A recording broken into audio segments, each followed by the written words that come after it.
السلام علیکم showbiz family, کیسے ہیں آپ سب؟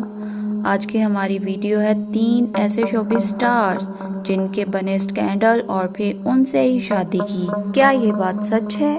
تو اسے نظر ثانی کرتے ہیں۔ بار بار ایک یا دوسرا سکینڈل آنکھوں کے سامنے سے گزرتا ہے اور لوگ سمجھتے ہیں کہ اب ان کی شادی ہو جائے گی، لیکن ایسا نہیں ہوتا، بلکہ کچھ سکینڈل ہوتے ہیں جو وائرل ہوتے ہیں اور پھر ان کی شادی کی خبریں بھی آتی ہیں۔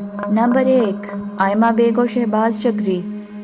تھوڑی دیر کے لیے آئمہ بیگ کو بتایا گیا کہ وہ کسی سے پیار کر چکی ہیں، پھر وہ اکثر شہباز چکری کے ساتھ تصویروں میں مختلف جگہوں پر دیکھی گئیں، لیکن یہ بھی محسوس ہوا کہ شادی کے رنگ دکھائی نہیں دیتے اور یہ معاملہ سکینڈل کے نام پر رہ گیا۔ نمبر 2، شہروز اور صدف کنول۔ جب شہروز سبزواری کی نئی علیحدگی کی افواہیں گردش کرنے لگیں کہ سائرہ اور اس کا رشتہ ختم ہو رہا ہے، ان دنوں ایک خبر آئی کہ صدف کنول اور شہروز کے درمیان تعلق ہے۔ لوگوں نے اب بھی مختلف ذرائع سے اس خبر پر سچائی کی مہر لگائی، لیکن صدف اور شہروز نے ہمیشہ اس کی تردید کی، اور پھر جیسے ہی طلاق کی خبر سچ ہوئی، یہاں تک کہ شہروز نے باقاعدہ بنیاد پر صدف سے اپنی شادی کا اعلان کیا۔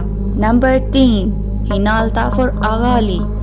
حنا الطاف کی سالگرہ پر ایک شخص بہت سارے انتظام کرتا ہے اور باقاعدہ سرپرائز دیتا ہے۔ لوگوں نے اس ویڈیو پر یہ بھی کہا کہ ایسا لگتا ہے کہ دونوں کے درمیان کوئی منظر ہے۔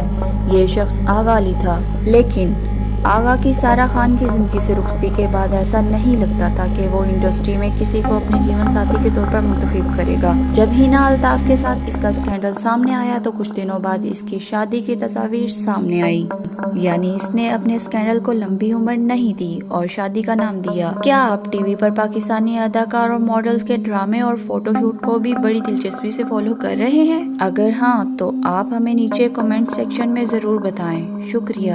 اگر آپ ہمارے چینل پر نیو ہیں تو چینل سبسکرائب کریں اور بیل آئیکن کے بٹن کو پریس کریں تاکہ ہماری ہر آنے والی ویڈیو آپ تک بآسانی پہنچ سکے۔ ملتے ہیں نیکسٹ ویڈیو میں، تب تک کے لیے اپنا خیال رکھیے گا۔ اللہ حافظ۔